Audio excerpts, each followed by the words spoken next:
feels just like yesterday when Lephantis popped up as a Sortie boss, and I decided to make the video showcasing how I failed to solo him.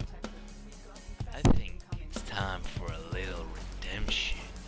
What is going on, guys? Dork Gaming here, and welcome to a little bit of a Sortie boss part 2-ish, not really, where Lephantis popped up as a Sortie boss the other day. It wasn't actually yesterday, fun fact, but it was pretty soon in the past. And he was not an elemental enhancement for once. So I just popped in there as an Ember, and I figured, you know what, let's record this. Maybe I'll get to actually succeed. And fun fact, I did. Because I don't give a damn. You give me a Lephantis with impact damage, slash damage, puncture damage. You give me whatever the hell you want. As long as he doesn't have elemental damage, I'm killing his ass.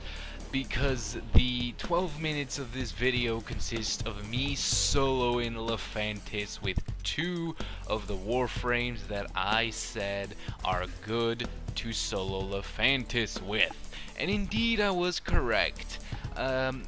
Ember Prime, Nova Prime, and Rhino Prime are probably the 3 best Warframes to use against Lephantis.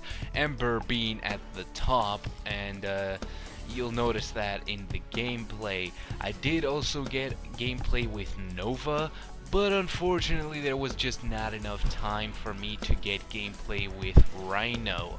I did try Rhino, but unfortunately Infested Grenier decided he was going to be popping up in my ass as soon as I fired my Ogress rockets, and you know where it went from there. I basically died a lot, and I was pissed off because I didn't get the chance to actually get gameplay with Rhino as well, but I did get gameplay with my Ember and Nova, and as you just saw, Ember's kind of OP when Lephantis doesn't have elemental enhancement. That Infested Grenier just went down in a single spawn. That is insane, honestly. And the rest of them went down pretty quick as well.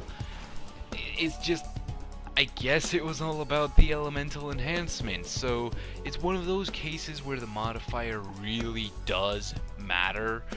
Most of the times the modifier doesn't honestly matter. Even if it's like energy reduction, you've got energy pads. If it's radiation hazard, so what? Don't go into the radiation bubbles. If it's magnetic shocks and whatnot, yada yada, you know, it doesn't really matter. But Lephantis is just one of those occasions where, because you can't really cheese him that well, the same way that you can basically every other boss, he's the only one that the modifier does truly matter. And I saw this pretty clearly so when he popped up with an physical enhancement instead of an elemental enhancement, because my Ember quite literally dominated his ass when I popped up, and he had impact damage instead of toxin or magnetic. So yeah, I guess I take back my statement that I did not solo Lephantis, that I never successfully managed to do so in Sortie, because I just did twice. Yes, I went back and actually did it again, because I'm just like, you are going to be wrecked so hard for all of the pain and torture that you gave me. So I went back and did it again, because I am stupid like that. But anyway, I've rambled on enough for how I feel about this. So something that I forgot to mention in my original Lephantis video is, how do I recommend you use the powers of the Warframes that I actually did recommend. First of all, Ember's Firequake, I think it is. No, that's the augment for World of Dawn Fire Blast. There we go. The one that leaves the circle to to stay behind. There it is, Fire Blast. That one has the same effect as the Ogress Nightwatch Napalm, so it does constant damage over time, and it has some crazy DPS. And obviously the first thing you want to do if you're running Ember against Lephantis is run in there with an Accelerant, and as soon as you pop Accelerant, just Fire Blast them or shoot Ogress Rockets on them and you're good. And obviously your 1's not really useful, your 4 is not useful either. So all you want to do is cast your 2 and then cast your 3.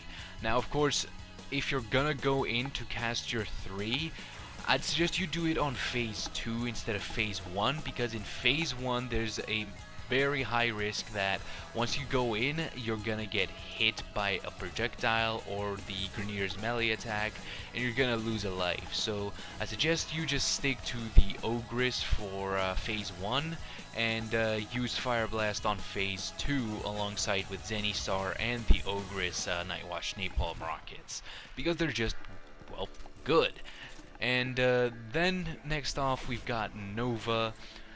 Basically just molecular prime the entire place constantly when you see the heads pop up, and you're certain that they're actually going to start attacking you. In the case of the Infested and the Grenier, those have constant attack patterns, but the Corpus is a little bit of a dickhead and decides that sometimes he's not gonna attack you and he's just gonna chill right there and just stare at you, and that's when the real fun begins, because you literally just stare into his soul and he stares back at yours.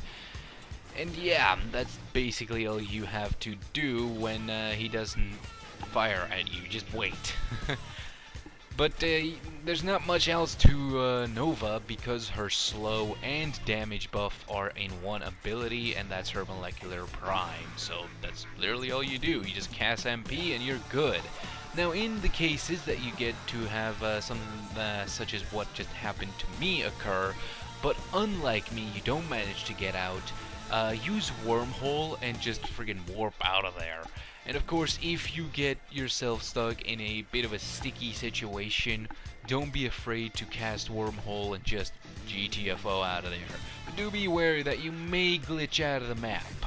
It did happen to me a couple of times when I was fighting Lephantis standard and not on Sortie. But yeah, you can glitch out of the map. As a matter of fact, there's the two sides, not on the doors, the other two sides. You can actually get out of those areas, which is kind of weird to me. It's kind of like you can camp back there and wait for your focus school if it's not ready when you enter the boss fight, or you can just chill there and not take any damage. It's kind of weird. And also, the elevators can actually, if you bullet jump while on the elevator after phase 2, you can get out of the map because you'll have so much momentum. You actually, it's basically like there's a wall and you just punch straight through it. That's basically what happens. But yeah, enough about us breaking the game with Nova and basically any other Warframe. Let's move on to Rhino, because again, all you do with Nova is just cast MP and that's it. But with Rhino it's a little bit different. Now Rhino is not really that difficult. As a matter of fact, he's probably the easiest of the bunch to use, because you don't need to like get close or anything like that. You basically just cast your abilities wherever and that's basically it. Other than your 1, which is situational, and your 2, which you'll mostly just use if you need that little bit of extra defense. Your Roar is pretty much supposed to always be on, and your Stomp is always supposed to keep the Lephantis crowd control.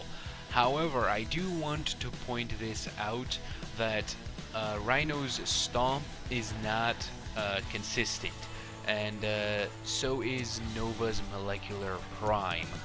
The duration is not consistent on either one. MP is a little bit more consistent than Rhino Stomp, but they're both inconsistent.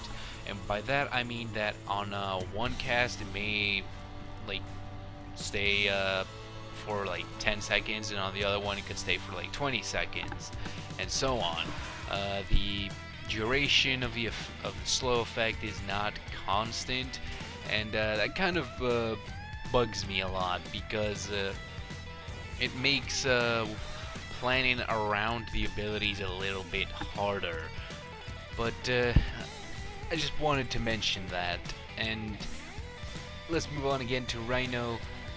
Your first, as I previously mentioned, it's mostly situational. If you really need to get away from a sticky situation, you'll use your 1 to basically just dash around the arena and not get hit. And your 2 is just gonna be used for a little bit of extra defense.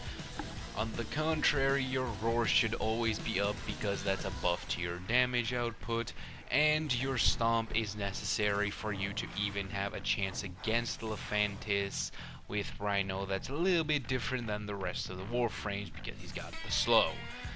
But yeah, that's pretty much it. I do hope that you enjoyed the gameplay of me soloing Lephantis twice.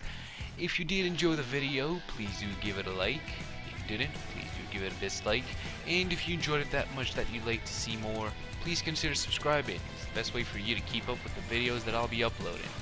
Thanks for watching, guys. I wish you the best of luck against Lephantis when he pops up as a sortie again, and I will see you in the next video.